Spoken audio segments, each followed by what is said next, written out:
quelqu'un, c'est sûr.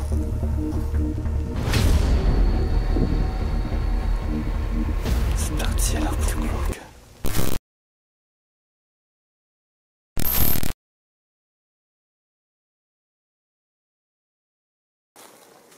Bonjour à tous, j'espère que vous allez bien. On se retrouve pour une nouvelle exploration. On va explorer un lieu abandonné, mais surveillé. Un ancien hôpital, un sanatorium pour être précis. Il est à l'abandon en pleine forêt. Et je vais essayer de vous montrer ça. C'est parti.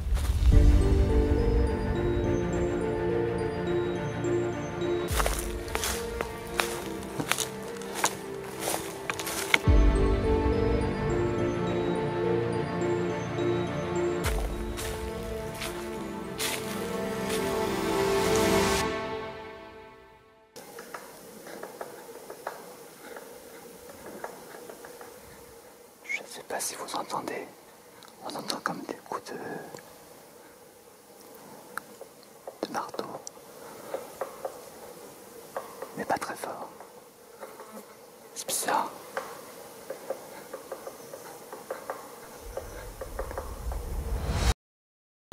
C'est dans le Vexin qu'est situé cet ancien édifice hospitalier à l'abandon, le sanatorium d'Incourt. Un sanatorium servait autrefois à accueillir les patients atteints de tuberculose. Celui d'Incourt a été construit par les architectes Édouard Crével et Paul Decaux entre 1931 et 1933.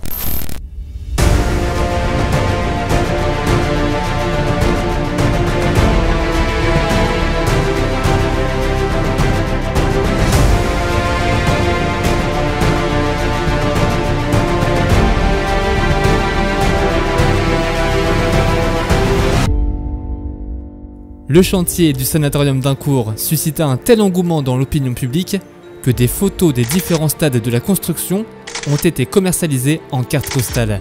Le site est localisé dans un ancien parc de 73 hectares et qui correspondait parfaitement aux exigences sanitaires d'isolement de l'époque.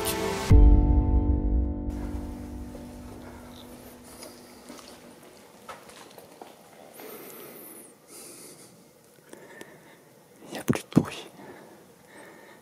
Je sais pas si ça veut dire qu'il n'y a plus personne. Ou si ça veut dire qu'il y avait déjà personne de base. Je pense que le bruit, ça vient soit du vent, soit parce que c'est vieux et les murs craquent.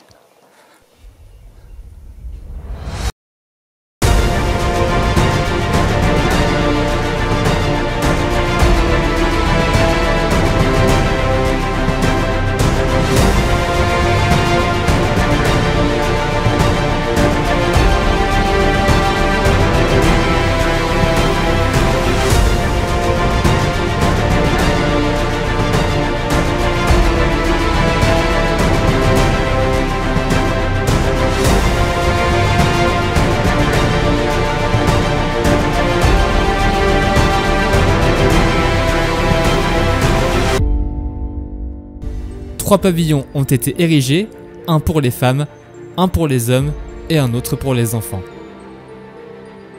Chacun des bâtiments mesure 220 mètres de long sur 12 mètres de large. On y trouvait d'un côté les chambres des malades, en face desquelles il y avait les locaux sanitaires. Alors ça y est, j'ai pu rentrer à l'intérieur du sanatorium d'Incourt, un lieu chargé d'histoire, classé monument historique en 1999 et dont un projet de réhabilitation est prévu pour fin 2020 et livraison des travaux en 2023. C'est en 1936 que le sanatorium est au maximum de sa capacité. En effet, il a accueilli cette année-là jusqu'à 430 personnes pour une capacité maximale de 150 patients. Cet édifice a également été utilisé pendant la Seconde Guerre mondiale comme camp d'internement administratif. Entre octobre 1940 et septembre 1942, le site accueillera 1500 prisonniers, la plupart étant déportés dans des camps de concentration ou exécutés directement sur place. On a le mécanisme de l'ancien ascenseur qui est là.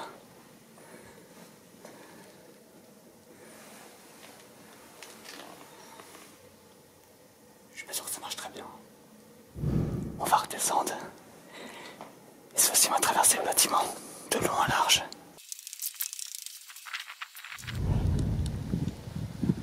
La fermeture du premier bâtiment eut lieu en 1987.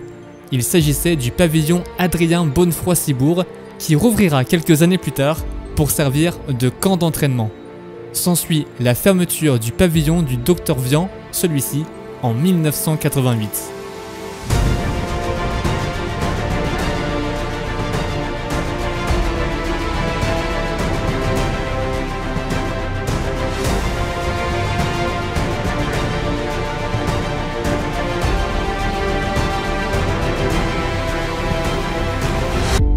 Voilà donc concernant l'histoire de ce lieu.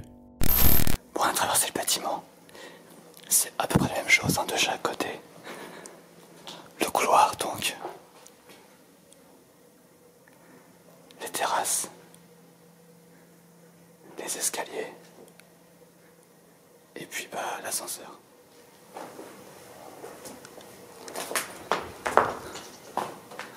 Ah, les sanitaires, mec.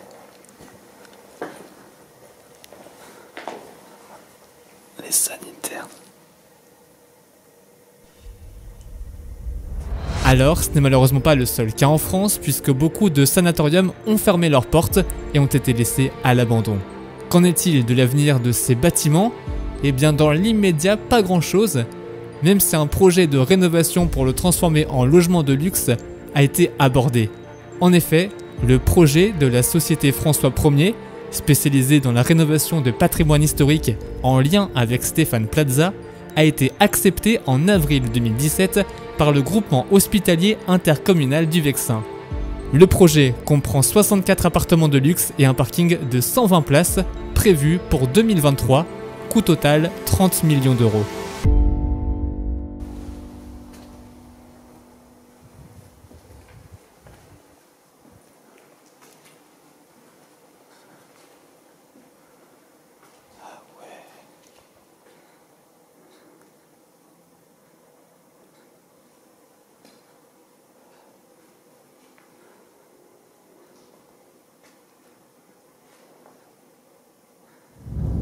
Cette partie a l'air plus glauque.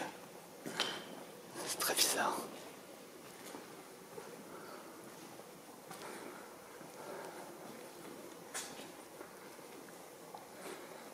Avec ces grilles là, je sais pas du tout. On croirait une grille de monte charge, mais c'est très bizarre.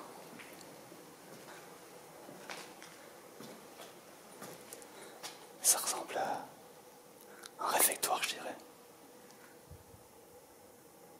Ou l'accueil, je sais pas trop. Bon, des escaliers.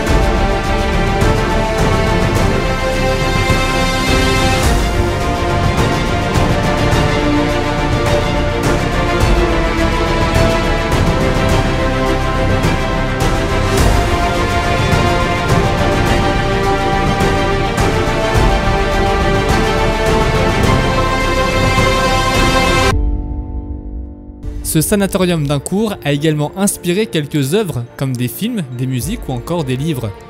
En effet, plusieurs films ont été tournés ici, comme Le Serpent d'Éric Barbier en 2006, Les Rencontres d'après minuit de Yann Gonzalez en 2013, ou encore Night Shot tourné cette année de Hugo Koning. Et enfin, plusieurs scènes du téléfilm 1, 2, 3 voleurs ont également été tournées ici au sanatorium. Enfin, un livre intitulé Un paquebot dans les arbres de Valentine Gobi, sorti en 2016, s'inspire d'une histoire vraie au sein de ces bâtiments. En France, on estime à 250 sanatoriums qui ont été construits entre 1900 et 1950. Et le mot sanatorium vient de la racine latine sanatorius, signifiant propre à guérir. La plupart d'entre eux ont été construits à l'écart des villes pour éviter toute contamination, mais aussi pour que les patients puissent profiter d'un air pur pour leur guérison. Bon bah, on va quitter les lieux.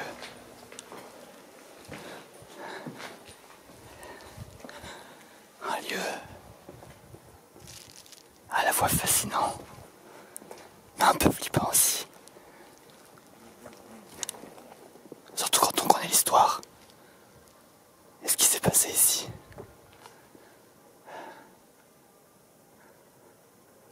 Dans un calme incroyable, en pleine forêt.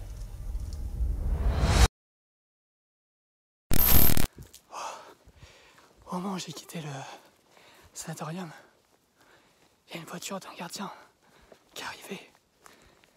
J'ai piqué un sprint. Je pense pas qu'il m'ait vu, mais le sprint de ma vie. Allez, je pars de là, moi.